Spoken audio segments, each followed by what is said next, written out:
Hey everyone, Kyle once again, and welcome back to another movie review. And on the next movie review that I've been asked a few times.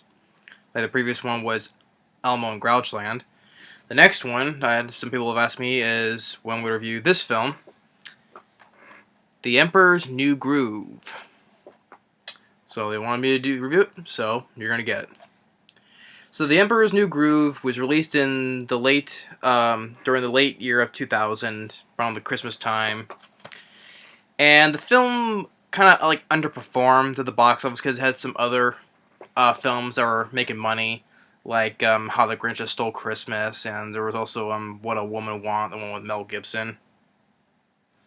Um, but it underperformed. Even though it cost 100 million, domestically made 89 million.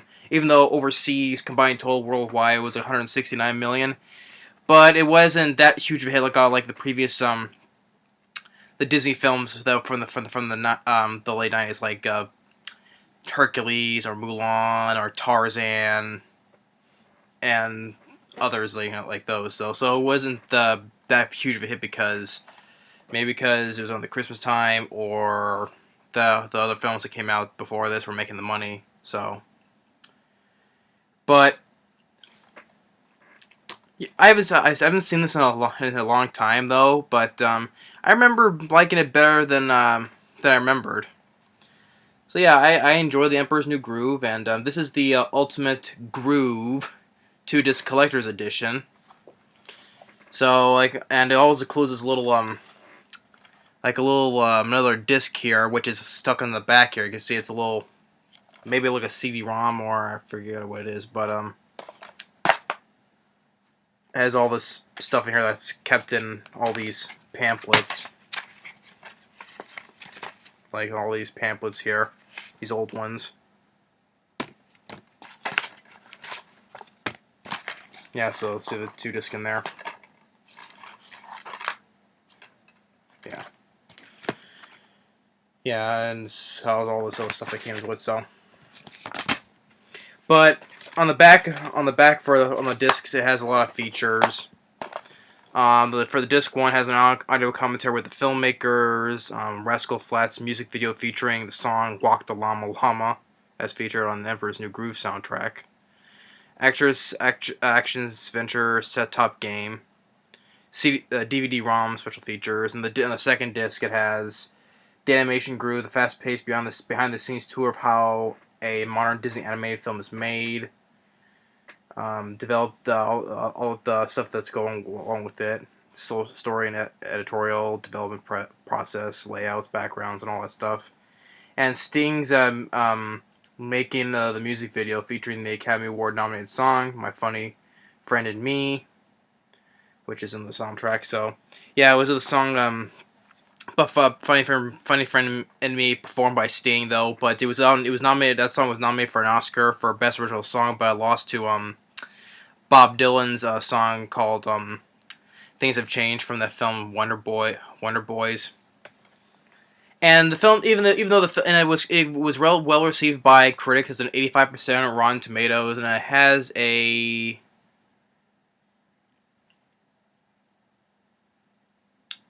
7.3 on IMDb. So it was well received by critics, and even though the film kind of fell below the expectations box office wise, it did spawn a direct-to-video sequel from 2005 called Kronk's New Groove, which I've not seen. I've only seen the first one, so I have not seen the direct-to-video one. And also an animated series called The Emperor's New School, which from 2006, which ran from 2006 to 2008. I have not seen that show either, but I know in season 2, John Goodman, who was also voicing this, came back to voice Pacha. So, but I have not seen that show though. But the voice, and then I enjoy the voice cast. David Spade is our main character, Emperor Kuzco. Then, like I said, John Goodman as Pacha, Eartha Kitt as Isma, which Eartha Kitt people remember from the Adam West Batman show where she played Catwoman. Patrick Warburton, I think people know him. He's done a lot of voice work. Probably a lot of people know him. Even my brother knows he was that voice that character. I forget his name in Family Guy. He was that character in the wheelchair. I know my brother knows that voice because he knows because he watches Family Guy. I don't, but I know that, but I don't know who the guy is. He does a lot of voice work. Um, but other than the voice cast was solid, and especially for our two main characters, David Spade and John Goodman, because John Goodman, I loved him through the years. He's a great actor. David Spade, which I like David Spade, especially where there was the films when he collaborated with Chris Farley. Like one of them is Tomboy, and I think the other one was Black Sheep. I know, it sucks about Chris Farley though, but I like David. But David Spade was good at voicing this, and now the story is focusing on it opens up with David Spade narrating as our character, where it shows that he's already a llama because he wants to explain how did he become this, so he has to go back to the beginning, how it all happened. And so Kuzco, he's a teenage. He's an emperor, but he's also a teenager, and he has like everything handed to him, hand and foot, everything. He's basically he's like a cliche of stuff like this. Like he's a spoiled he's a spoiled prince. That's what he is. It's kind of like the way like Beauty and the Beast, like how he was very spoiled and and all that stuff, and what happens is that he got transformed into a beast because he rejected that, which was an enchantress. That's why he transformed. But it's like in a way in this though, because a spoiled teenage a person of royalty gets transformed into a beast or an animal like that. So it goes the same thing here, because he gets turned into a llama. So, and his advisor, Yzma, voiced by Eartha Kitt, he fires her, and now she wants to get revenge on him for that, because she also wants to rule the place as well, and Yzma, right hand guy, Kronk, which he's a big guy though, muscular, but he's also very idiotic basically. So they come up with a plan. They want to kill him with a poison. And Pancha, who's from a village where he has a wife and 2 kids, and his wife is pregnant, and he wants to go down there to discuss with the emperor.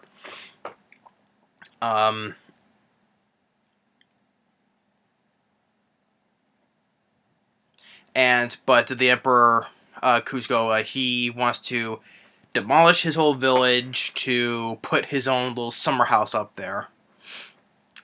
And of course, this is why him just being a douchebag and only thinks of himself, doesn't care about anybody.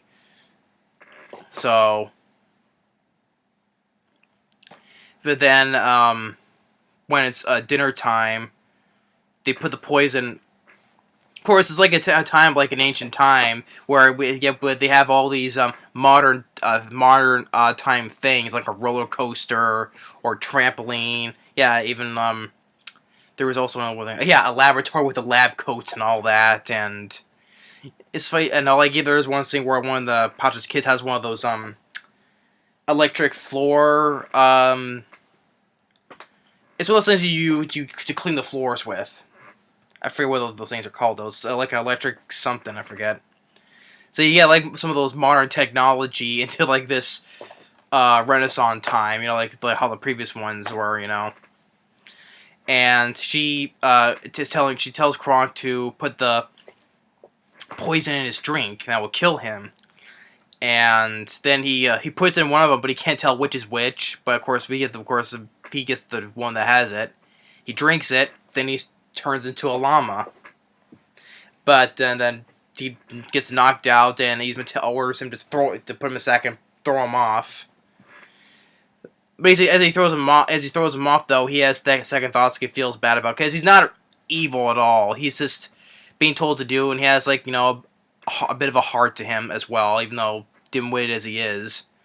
So he changes his mind, saves him, but the sack gets knocked out of his hands and lands into Pacha's cart. So he's brought back. Who lives far away from this palace. And when he gets there, he sees the sack, he sees the llama talk. He's like, "Oh, demon llama," And it's this. And he really quickly realizes that's the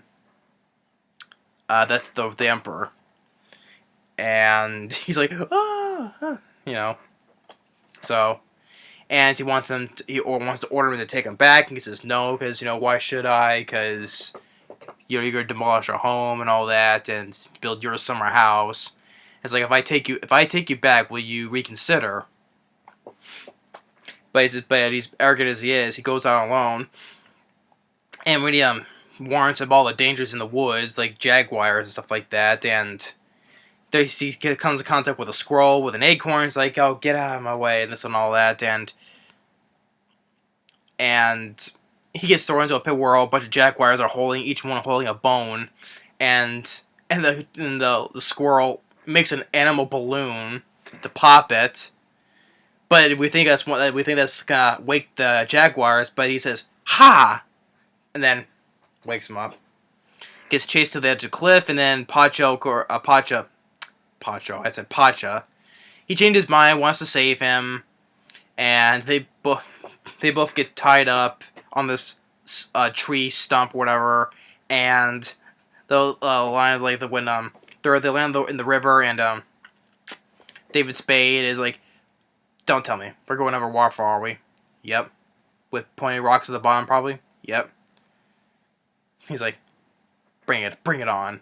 Woo! As they're falling, he's like, "Bring it on." And and Pacha, he's trying to keep his composure, because he's not trying to let the emperor get to him about, him being selfish and all that. But he says, everyone has good in them. No one could be that heartless. He tries to be kind to him, and he's when he says change his mind, he'll shake on it though. But when he gets to this bridge, it's close to the palace, and Pacha, of course, one of the boards on the bridge breaks. He gets tangled in the vines. And he's like, Cusco says, "Oh, I lied."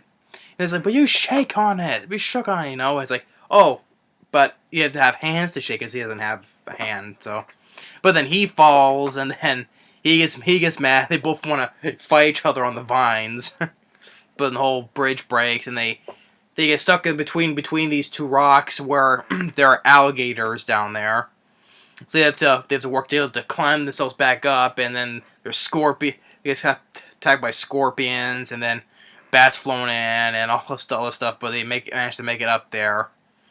And Pacha's supposed to go off the cliff again, but Kusako saves him. He's like, "You saved me." He's like, "Well, yeah, it wasn't. This is because he could have let him fall, but he says no one could be that hard." And he's like. And Pacha knows that there's good for him. He's not all that heartless and all that. So now they have to go all the way around, which is supposed to take 4 days. And with Yzma and Kronk knows that he's still alive, so they go after him. And they talk about that same squirrel again, which Kronk can speak squirrel, understand him. Points out the way for them. And they get stopped by this diner. And then they both Yzma and Kronk, they are all at the same place where they are, and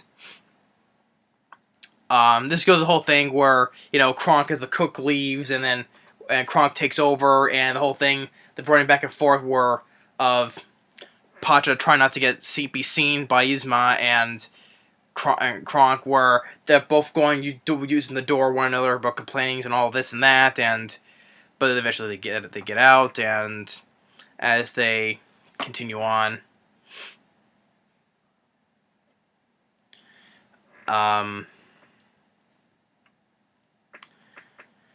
then one thing leads to another is that they go back to they go back to his house to get some stuff, and or Yzma and Kronk are already there though, but they come up with a plan. They lock him in the closet, and where Yzma's like, "Oh, I'm gonna open it myself," and they, of course, his wife and kids play along with it. When she opens the door, she gets running out. She gets like covered in honey, feathers, and bees, whatever, and while Kronk, is playing with the kids, like we jump rope and all that, which was shown earlier. So as they get some stuff, they're working on their way back. It even shows like they're like how it is look like a map. And which also which. Oh, actually, no. Wait, I don't think it hasn't happened yet. No, wait. Actually, yeah. There was of course where time it goes back to the part where how the film opened up, where he's sitting there, where he is sitting there, and another funny thing where that scene freezes where Kuzco. It's like with Elmo and Grouchland, with Burnt Ernie, where they stop the movie to tell what's happening next. I'm like, because that was 1999, this is 2000. Like, did this film pick up where Elmo Grouchland they took that from? Because where the film freezes and Kuzco's telling, oh, this is where it left off and all that stuff. Or actually, no. No, actually, no. That was from another scene where he was in the sack and he was circling, this is me, it's all about me, and not about him, where he was crossing out Pacha. That's where that scene happened. I have a scene switch where he was sitting back where how the opening was, and he's telling his self, because he's narrating, he's like, hey, be quiet, we already got to this part, we already know what's going on. I'm getting both those scenes mixed up. But yeah. It was like, they took that from Elmo and Grouchland, where it's stopping the film, where a character is telling what happened. Oh, well, at least this wasn't a running gag like Elmo and Grouchland was. So they only did it one time, so that was appreciated, because that would have been do the same thing like with Elmo and Grouchland.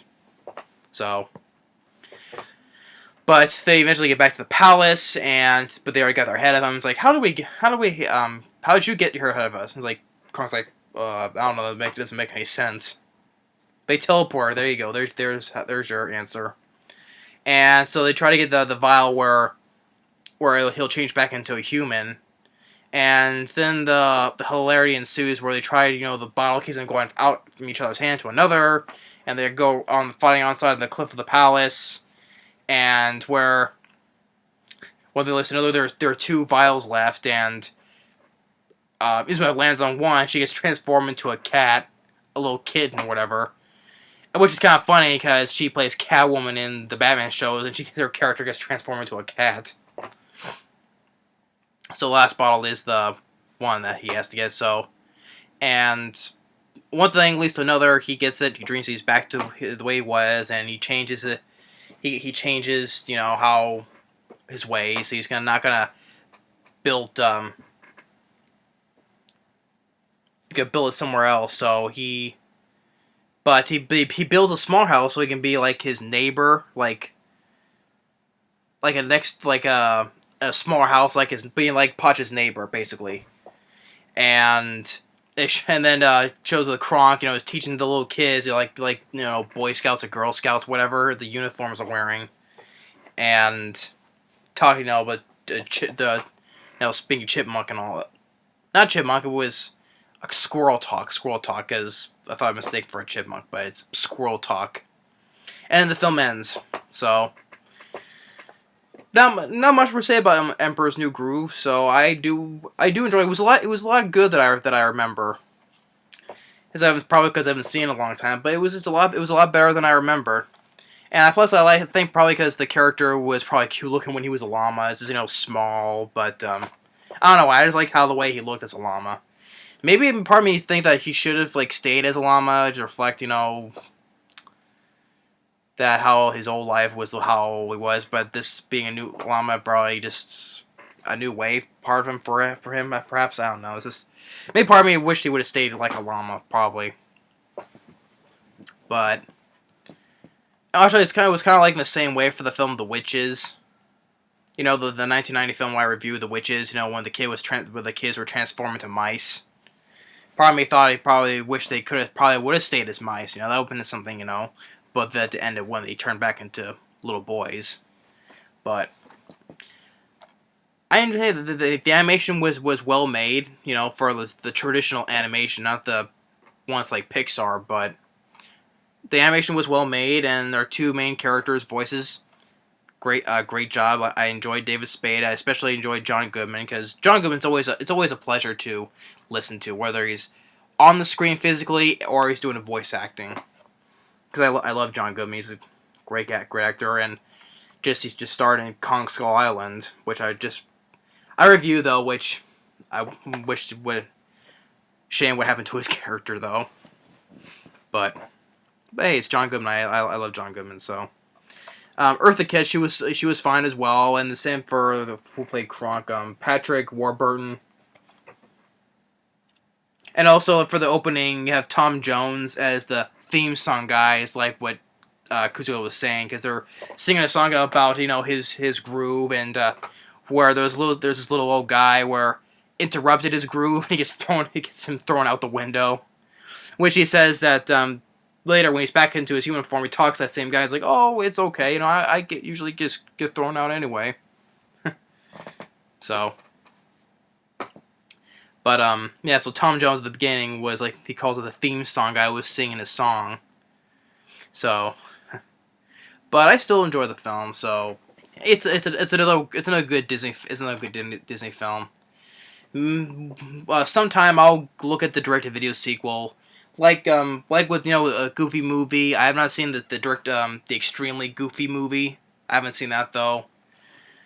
I'll give that a look, and I'll do the same thing with the direct-to-video film, but not right now. And maybe I don't think that his Emperor's New School out on DVD. I don't know. If it is, I'll give that show a look as well. Because hey, in the second season, John Goodman comes back as Pacha, so that's something. Eartha Kitt still is the voice of Yzma. Same with Patrick Warburton as Kronk. So, I'll eventually give the show a look sometime. But I enjoy the film. I think it's well worth a 2-disc edition for a film that underperformed, but I think it has been a cult following for through the years. I think it's probably people don't talk about the film this one that much, but. Hey, I think it's better. It's a lot better than I remembered. Probably people don't talk much about the same thing around this time, when this film underperformed, and the same thing in 2001. The next year was Atlantis: The Lost Empire. That film underperformed as well, and also the next year after that, which was Treasure Planet, that was a huge flop. It's I was just this funny thing with this film and Atlantis and Treasure Planet. I thought it was those are 3 straight Disney underperformances. But hey, I enjoy Atlantis: Lost Empire. Treasure Planet, I have to give another look again. I haven't reviewed it, so I have to give that film a look again. But Emperor's New Groove, I enjoy it still. It's a lot better than I remembered. So yeah, that's my review for Emperor's New Groove. Groovy, I would say. Bruce Campbell from Evil Dead. Groovy. So yeah, that's what I'll call it. Groovy. But David Spade, I like. John Goodman. Well animated made. and it's well it's a short film as well. It's just about 78 minutes, so it's a short film as well. Without end credits, probably less than hour and 15 minutes, less than that probably. But yeah, it's well very easily it goes by that fast, so because it's very easily paced. So it's a short film, that's why. But and the score by John Denby, which I know he's done scores on other films as well. So like The Relic, for instance, I easily remember that score. But yeah, definite thumbs up for The Emperor's New Groove. But thanks for watching, and stay tuned on the next movie review. Later.